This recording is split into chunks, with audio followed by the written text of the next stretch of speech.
first, second, third, fourth derivatives to find coefficients, right? Does that sound familiar? Great. So, hey, just whoops, reminds me, what's the series expansion for cosine of x look like? What is it? Yes.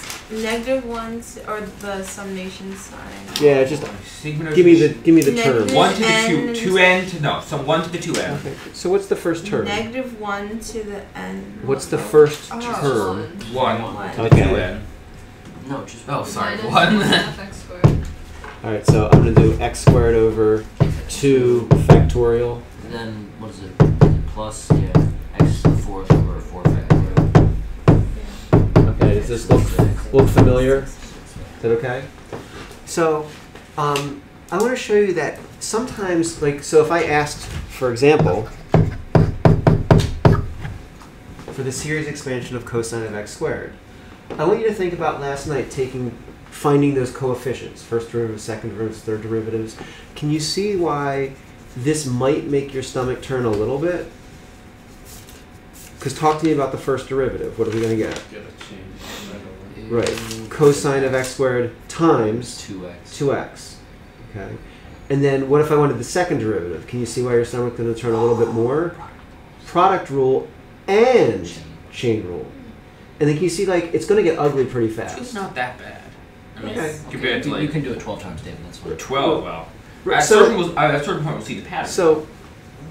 So my argument is not that it's terribly bad, but my argument is that you're going to have product rules and chain rules, and the more you do, the more product rules and chain rules you're going to need.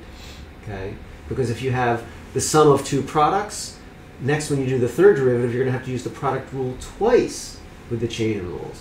So it's going to get very cumbersome fast. But really, what we need to do is just recognize the pattern. The cosine of x, look at where x shows up. So if I want the series expansion for cosine of x squared, I don't need to do anything other than say, hey,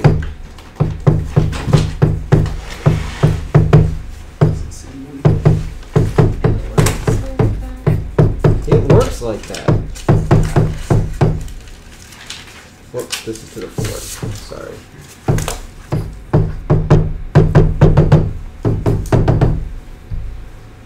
So it's sort of like smiley face, right? So the series expansion of cosine of anything is 1 minus anything squared over 2 factorial plus anything to the 4th over 4 factorial minus that anything to the 6th over 6 factorial. And that's a lot easier than going about and actually calculating derivatives, first, second, third, fourth, fifth derivatives.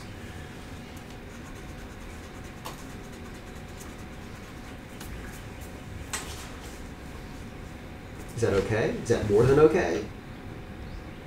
Right? More than okay. It's more than okay, right? And so well, as a reminder, right, when you were doing e to the negative 2x squared, right?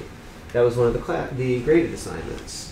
Right? Well, we know the expansion for e to something, right? So let's just let that something. It's like u substitution, right? That's what we like.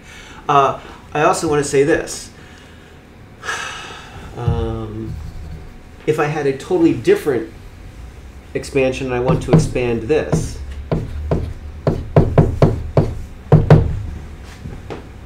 well, that's actually not that hard because it's just the expansion for cosine of x squared. What's the expansion for x?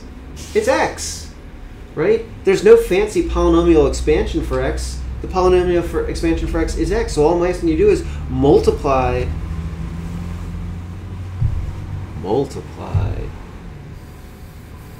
that whole thing by x. Well, we could do that. It's going to be x minus x times x squared over 2 factorial plus x times x squared to the 4th over 4 factorial minus x squared to the 6th, x times x squared to the 6th over 6 factorial.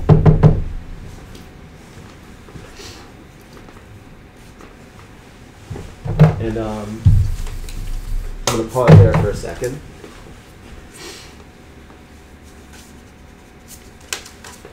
And I'm going to go back and ask, hey, cosine of x, you were trying to do this and I didn't want it. You're trying to tell me what the summation notation is. How would we represent this as summation notation? N equals 0, infinity, -1 to the n times x to the 2n over 2n factorial. That's 2n quantity factorial, right? Okay, that's from yesterday. Is that okay? Yep. So guess what? If I want the summation formula for cosine of x squared, well, -1 to the n, that alternates, right? It's not going to be x to the 2n. X It's going to be x squared to the 2n. So x squared to the 2n all over 2n factorial. So I'll use green for the x squared. So you could definitely write that as an exponent to the exponent. The rule is multiply. So you could write that as x to the 4n. You don't have to write it as x squared to the 2n. But I want to make sure you see this pattern, right?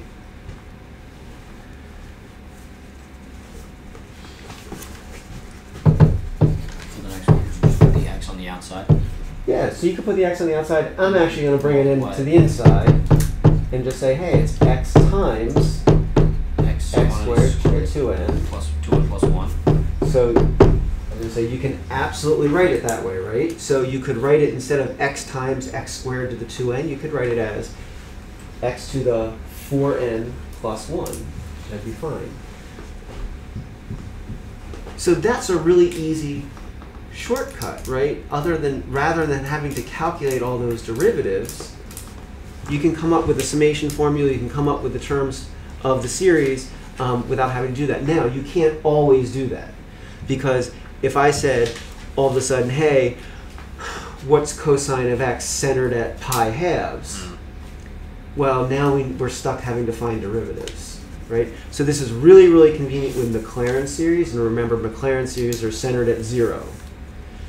If you happen to know, like, what the series for, x is at pi halves, then these other ones become easy at pi halves, but we don't have those memorized. So for not centered at 0, it becomes a little harder, and you might actually have to calculate derivatives.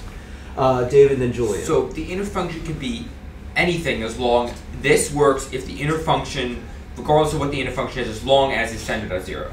Yes. Okay. Yeah. Julian.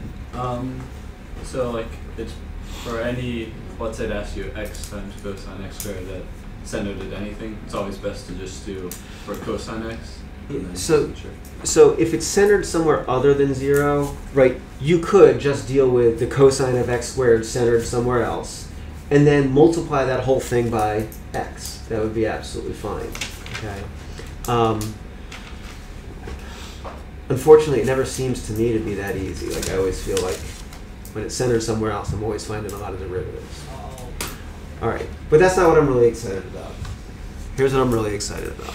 Okay, so what I'm really excited about is I want to take, can we just, I'm not so really worried about the summation notation, but can you remind me the series expansion for e to the x? Yeah. So, It's n, like x to the n over n factorial. So it's 1 plus x squared over 2 plus x cubed over 6, etc., etc. Over. Did I do that right? Yeah. Okay. So here's what I'd like you to spend like a minute doing. I would like it, instead of x, I'm going to do theta times I. Now that's crazy, right? That's just crazy. Why would you do that? But I'm going to explain to you in a little bit. So in this case, I want you to remember, here we had x, and I want you to think about where x was. And here, I have theta times I. Theta is just a variable, and I'm multiplying by I, which is the square root of -1. So just as a quick example, if I were to do theta I, Gesundheit, theta I quantity squared, Gesundheit. Do you know how you do that from pre-calc? You have theta squared and then I squared. What is I squared? -1. Okay, so I'd like to give you like a minute. Come up with the first maybe 6 or 7 terms for me, because I want to group them in a clever way, and I think I need 6 or 7 terms for you to see how to group them. And you don't want it in terms of I, or you do? So I think you're going to be stuck. Some of them I think are going to have to be in terms of I. Others I think are going to be nice because they're going to have -1s in them. Or positive ones. Or positive ones. So I is I squared is -1, I cubed. Is positive one. Negative Square root root negative. Wait. I cubed is -I. I cubed is I to the 4th is 1. Okay, so there's going to be some sort of cyclical nature to your terms. It seems to me like every 4 terms you're going to get something sort of repeating.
So up to maybe around like x or theta I to the 6th or theta I to the 7th.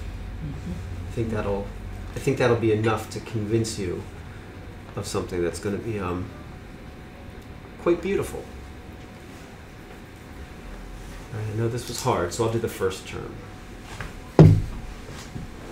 All right, I know you think I'm just making light of this. I will do the first 2 terms. That's interesting. The first 2 terms were positive. All right, so what do I get when I do theta I quantity squared? It becomes negative theta squared over 2 factorial. Negative theta squared over 2 factorial. Okay. Now I need to do theta times I cubed. Negative theta cubed I over 3.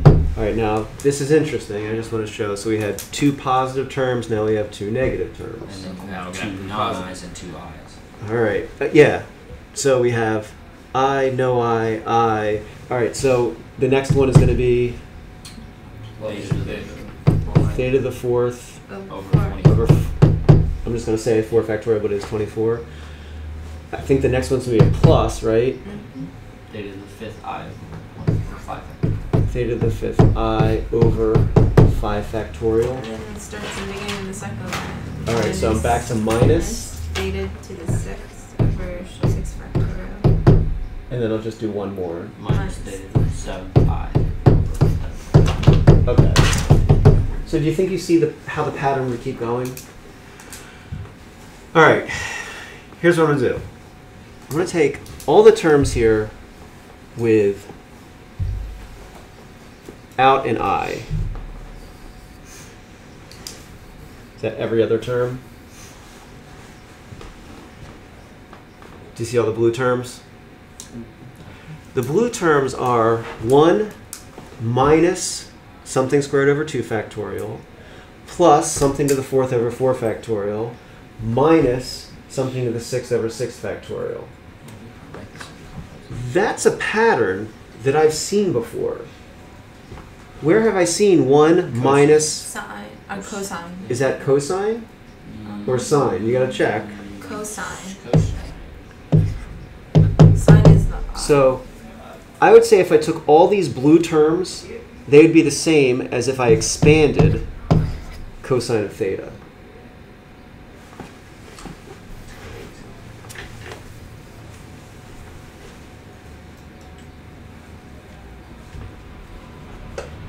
And the Is that right? Yeah. All right.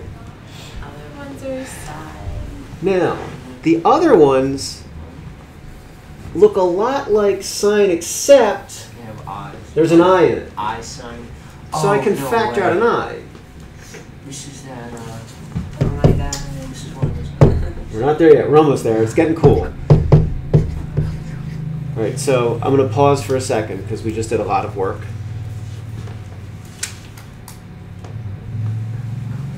So basically, I took e to the theta I, where theta is a variable and I is the square root of -1. And you all did the hard work of expanding it. And what I'm trying to do is get you to see that it actually could be represented as the sum of two other Taylor series, or Maclaurin series in this case. That the blues are completely representative of sine theta. Now that's hard. It is hard to look at a series and tell what it's representing. But I want you to get that good. I want you to get so good that if you see the series for e to something, cosine of something, sine of something, or geometric, that you can be like, oh, I know that series. And it's hard. It's like the first time. And that the green is exactly sine of theta, but there's an I in it, so I could just factor the I out. And something amazing happens if we let theta equal pi. Okay, I get e to the pi I.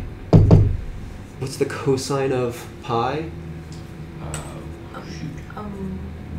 Zero? No.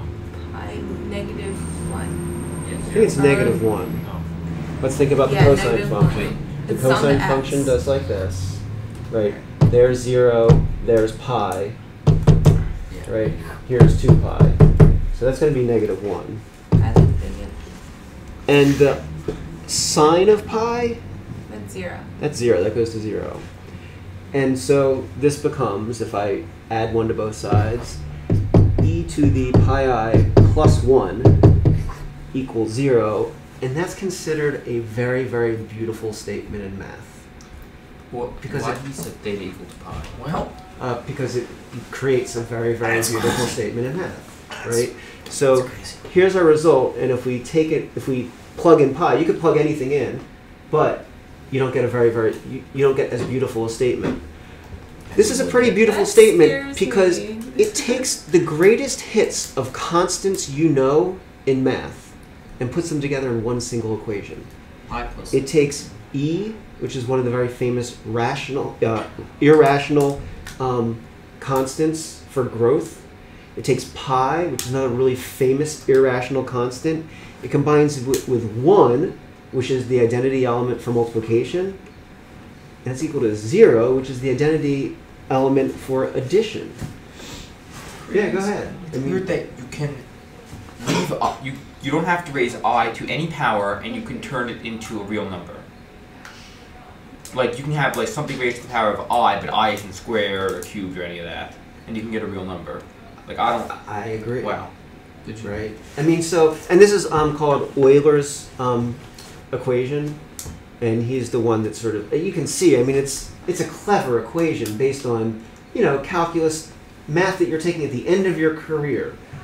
And yeah, to me, it's elegant and crazy, and I don't even know what it means to raise e to the pi I, right? I mean, that's nuts. But it's a really nice equation. So that's what I was so excited about. I was like jumping out of my feet trying to hold on to, you know. Like, yeah, it frightens me, like, how that works out. It does, like right? It's one of those things where there's this connection that's amazing and beautiful, and hey. And that's Big the twist concept ending. of the It is! That's what it is! It's Don't like... spoil it. Like either the pineapple is what I can see. I was like, no, I haven't gotten to that It book. is. It absolutely is. That's exactly what I was thinking. I like having trouble sleeping last night because of that. What does it think my finger is? Serious.